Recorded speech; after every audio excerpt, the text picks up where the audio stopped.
At the last Prophecy Watchers conference in Oklahoma, you gave a presentation at lunch on Psalm 19, and all I can say is you absolutely wowed the audience with the pictures that you were showing and with your presentation. What got you into this? Tell us the backstory. You know, it's to me, Psalm 37 verse 4 is, if you delight yourself in the Lord, He'll give you the desires of your heart. And so I've long been an astronomy fan, took astronomy in college and everything. Since you were a kid, though, Since I was a kid, yeah. I was going to be an astronaut. And then I realized that I can't even go on a fair ride because I get sick. So there's no way I would even It's not going to happen. It's not going to happen.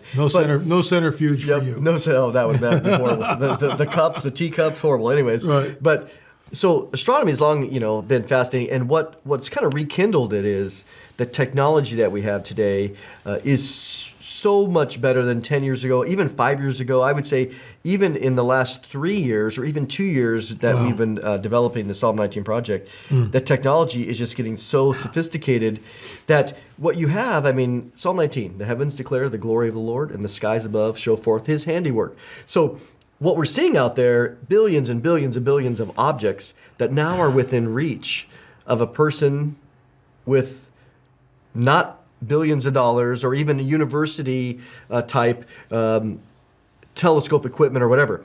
The tracking, the other things that we can do. God has hidden these things there. And so our goal is we want people to see Him. We want to see the majesty, the beautiful, the artistic ability of God in how He's created all these things. Simply for what? For fun? I don't know. We don't really know. There's a lot of spiritual lessons, but ultimately, it's like, well, why did He make the effort, the translucent fish at the bottom of the Atlantic or Pacific Ocean? Just because He could. Right. And it took what? Until our current generation to be able to see some of these things. Mm-hmm. And God just says, I just did that because He's a creator. He likes to do things like that. So I love astronomy. Now we have the ability, I want to show God off. God is awesome. His power is awesome. I want people to be awed by that. So we have, and we're not trying to disparage anyone here, but there's a whole wing of Christianity that believe in a flat earth, and we're sitting in some sort of a dome. Mm-hmm. So one of the things that you've done, and I've been reading your articles on this when you talk about the flat, when you sort of challenge the flat earth paradigm, you're doing it in love. You're not banging anybody over the head. You're not saying, you're not name calling or resorting to ad hominem attacks. You're not disparaging anyone. You're just presenting evidence. Tell us some of the evidence which refutes the flat earth paradigm. It's again, you have people that love Jesus, and so their goal is their goal is the Bible, okay, and this is to their credit, and they want to see people rescued from sin, and that's what we want. So again, these are our brothers and sisters. That's why I'm not going to pick on them. We're just coming from a different frame of reference. I love the Bible. They love the Bible. It's a matter of how we interpret the Bible. And so in the same way, the other element that is placed here is you have a group like NASA. Never a straight answer, all the phrases that you have. And I am not a NASA defender. It's a godless agency. They don't promote God as the creator, etc. It's evolutionary. So we're on the same side there, that when we look at NASA, the challenge has been is that what I see is an overreaction on the part of many in the flat earth community, in that, for example, they'll say, there is no such thing as a Hubble Space Telescope. There is no such thing as outer space. There is no James Webb Telescope. And so what I was like, really? Do you really believe that? And so what we've tried to do in our Psalm 19 project is to say, okay, well, here's a picture that Hubble created. And the flat earth group would say, it's a complete lie. That's computer generated image, CGI. It's like, okay, well, have you ever looked through a telescope in this regard? And many people say, Mondo, I've looked through a telescope and it's all just a bunch of lights. Well, you need to get a bigger telescope because clearly that is not the case. So what we've tried to do is to say, okay, guys, we agree with you that NASA doesn't tell all the truth all the time, but that doesn't mean that everything they do is a complete lie, and that's the default. So what I've done is I'll say, okay, this is what they claim the Orion Nebula looks like. Well, I just tell the telescope, go over there, and I can take a picture of the Orion Nebula with ours. It's beautiful. You can go to our website, prophecywatchers.com, go to articles, go to the Psalm 19. All of our pictures are there. You can see. And so when I get this image, I compare it. You A/B it. I A/B. I'm like, Right. hey, now our image is not $1 billion because it didn't cost us that, but it's the exact same image, exact same coordinates. So what you see, what I'm trying to do is to create a balance to say, hey guys, part of your approach is their goal is to win people to Jesus, as is ours. But if you take this approach and you come out of the gate saying everything that NASA is doing, all it takes is the unbeliever to do what I'm doing. There's more unbelievers doing astrophotography than we are. Sure. So they're looking at the flat earther and going, I'm never even going to consider what that guy's saying about the gospel. Because I can look at Orion myself, I can take a picture of it. They're obviously complete fool. The unbeliever's saying that about a flat earther. Right. So what I'm trying to do is say, hey guys, your desire is to see them come to Jesus. Let's do this in balance. There is these objects. So that's what we've been doing. Ours, I use a one-shot color camera. There's no computer-generated anything, in the sense of graphics and colors. What I do is I put it up. It takes the image. The colors are there. I'm not creating. I'm not adding. I'm not even an artist. So trust me, I have no artistic ability. We're just simply pointing what we see there, and that's what I'm trying to do. Is my heart is to help the people that are in the flat earth community in trying to reach people with the gospel, but to say, guys, you're not going to do it that way if you go all out like that, because you're missing so much of the facts of science, scientific fact. Because again, when you interpret the Bible, so here's the question, LA, for us: are you going to believe the Bible, or are you going to believe Mondo's astronomy picture? Right? I mean, when you put it like that, the average Christian's going to go, well, I have to believe the Bible. Right. And so I say, well, wait a minute. Are you going to believe this interpretation of that text versus Mondo's astronomy picture? And if we interpret the Bible correctly, there is no contradiction. Right. But if you interpret incorrectly from that flat earth model and say there is no such thing as that, when in fact the science shows us this isn't make-believe. Now what we realize is that some of the methodology, not all of it, some of the methodology of the flat earth community is doing a disservice. They're taking, by saying all those pictures that we have are lies and they're all fabricated, they're taking away from the glory of God. The skies are filled with the glory of God and his handiworks, billions of objects. Psalm 19. Every time they say that's a lie, God's like, no, I made that. Right. I made that, and that shows my power. It shows my divine nature. It shows my creativity. And I don't think they mean to do that, but that's what they're doing. That's what they're doing. So they have this idea that flat Earth, right here, the tabletop, flat Earth, just use this. is perfect. It's perfect.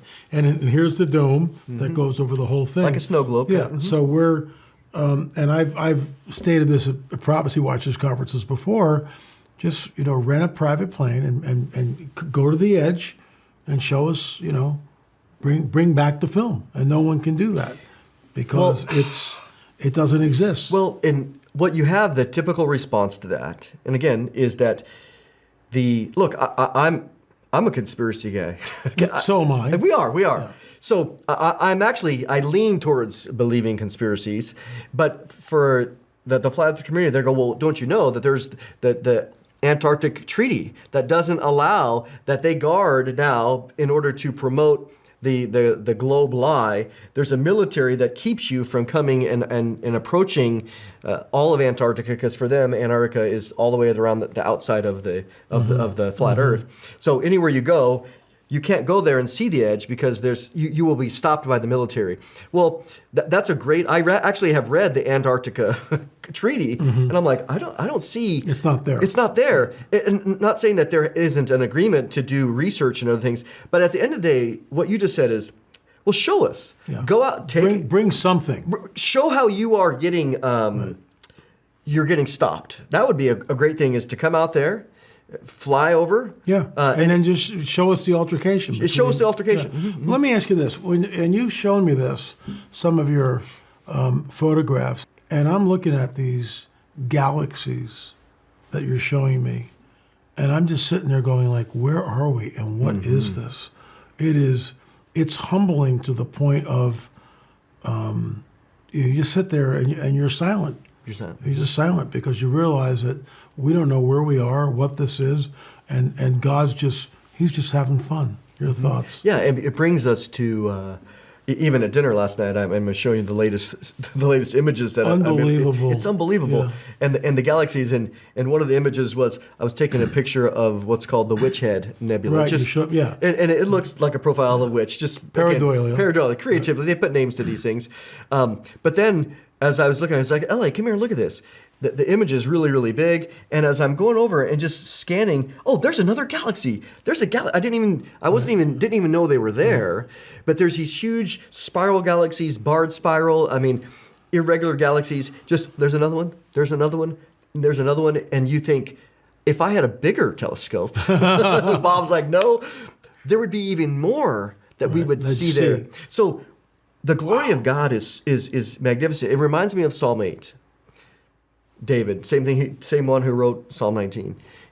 Lord, when I look up at the skies and your heavens that you've created, what is man? Yeah, the grandeur. What is right. man that God cares about us? Right. And we are so, in the scheme of things, so from a size perspective, we are insignificant in the size. Right. But God says, but you're important.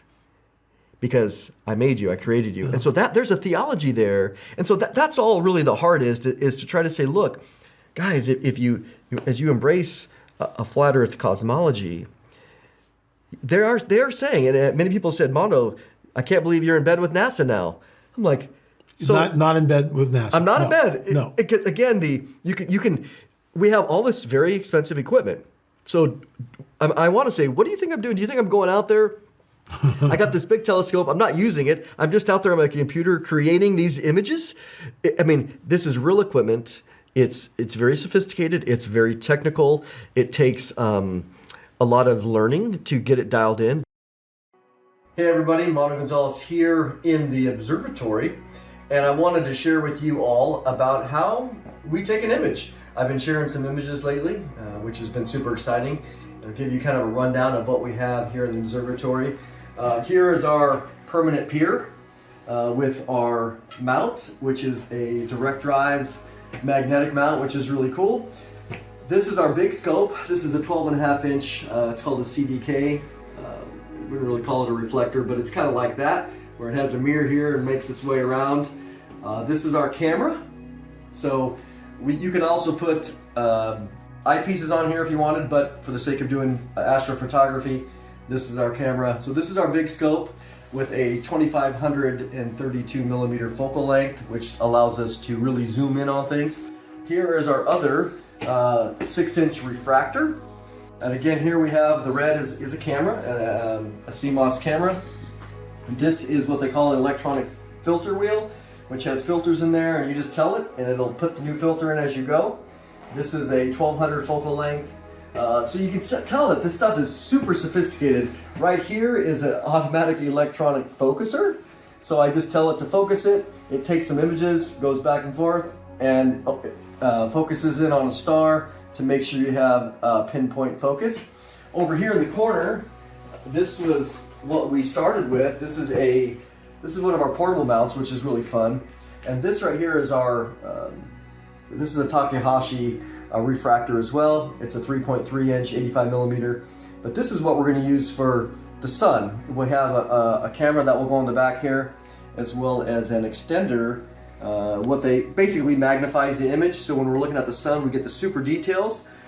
This also can be used as a wide field lens with the camera. Up here is a guide scope, 61 millimeter guide scope, which is really fun because when you're looking through the telescope or taking images, this one has another camera. This is another little camera on here.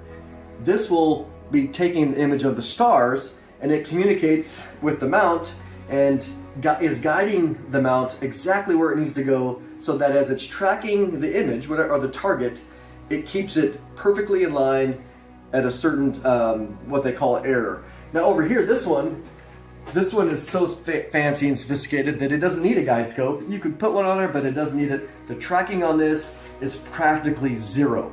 So now we're going to show you what's next. Usually we come over here, and as we're getting ready to start for the night, I will press the open button and it'll open the roof all the way through.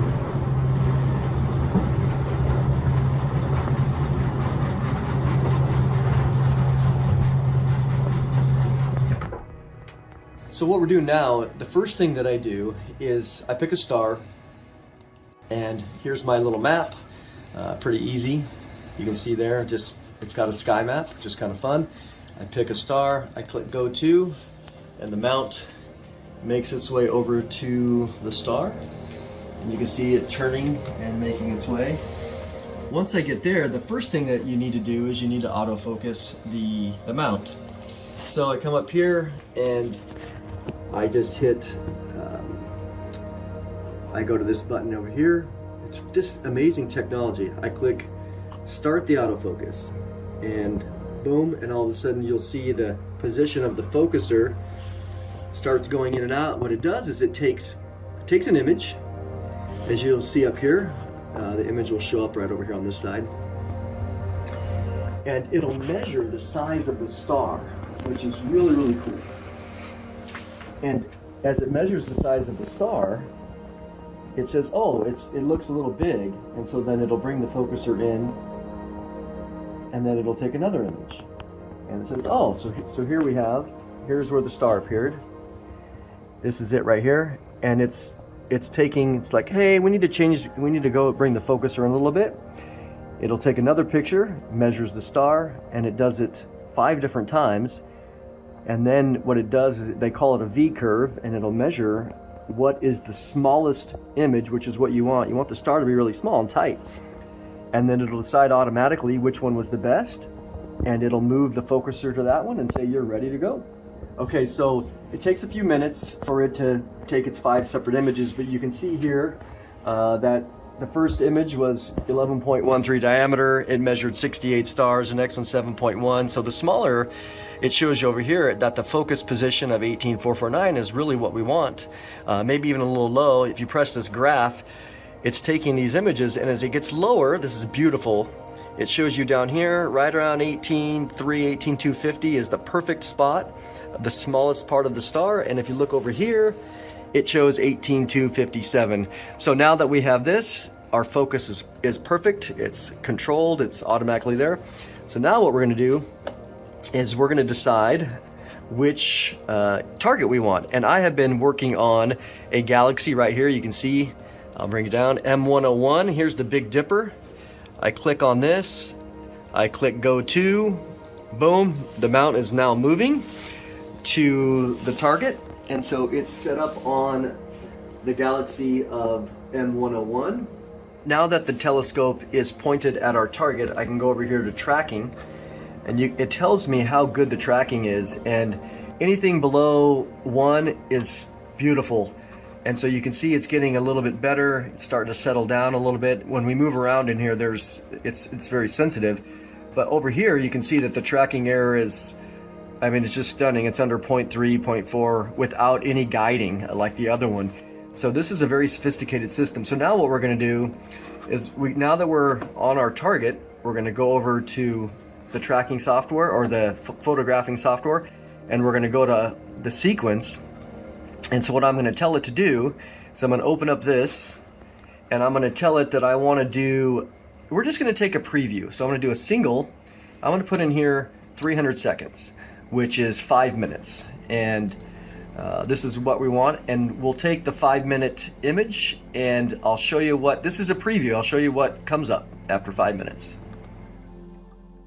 Alright everybody, so it's been 5 minutes. We took our first 5-minute exposure, and this is what you get. You can see it's starting to take shape. You can see the outline of the spiral arms of M101.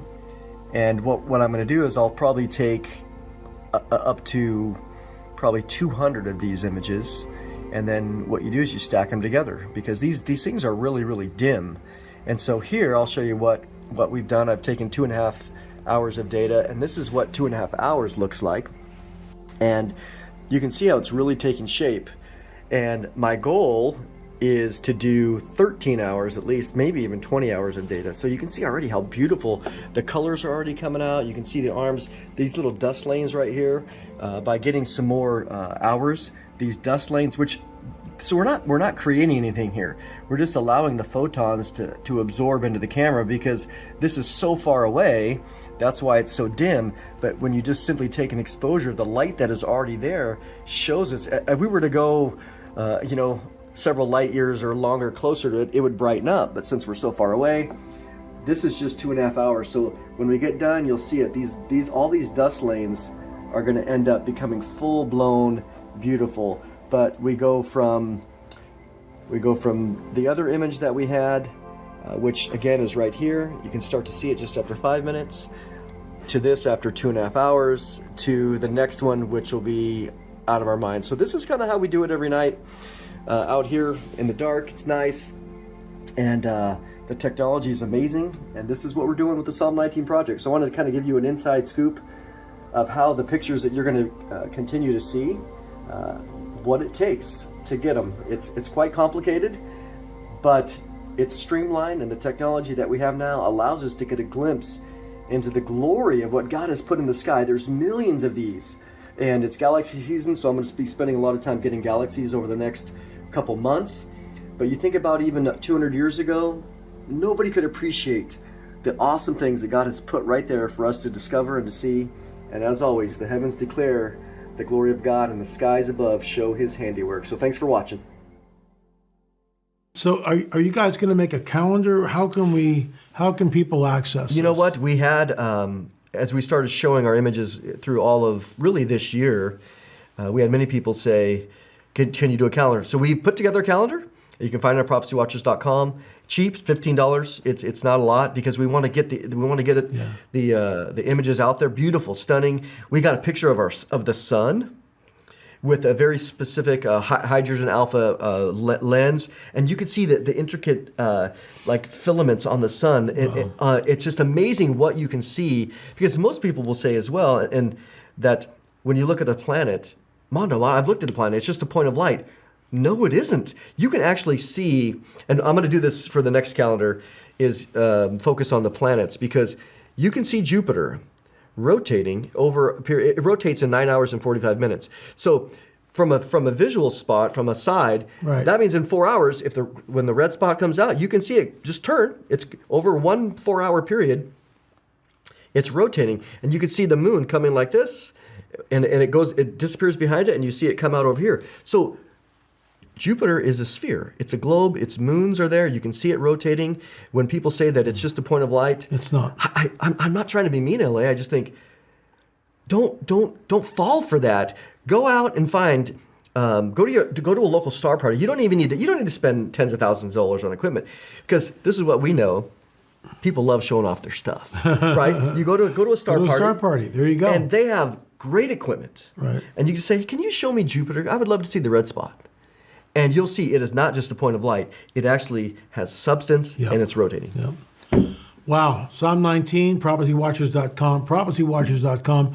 Thanks for watching, folks. When tonight, spend a minute, go outside when it's dark, look up, and remember Psalm 19. The heavens declare the glory of God. Thanks so much for watching.